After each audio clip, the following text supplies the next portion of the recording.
ามก่อนเด้อหัวใจเธอทนได้กับอ้ายบ่ลามีเพียงใจให้คิดต่อแต่ความจนคนอยู่ไกล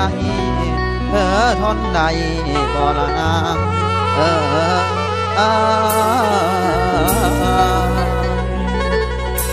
ละหนทา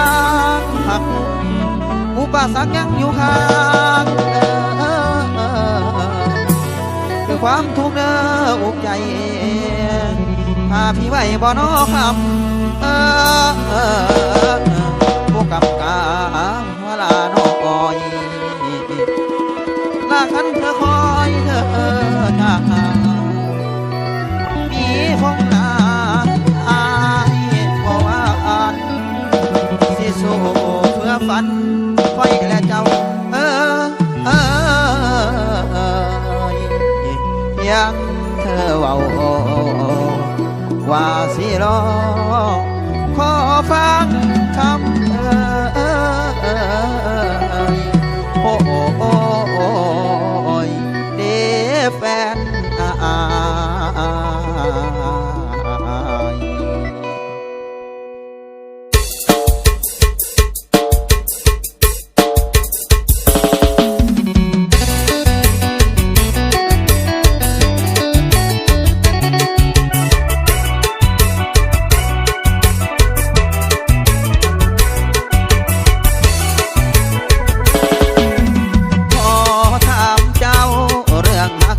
เปิดเผยความ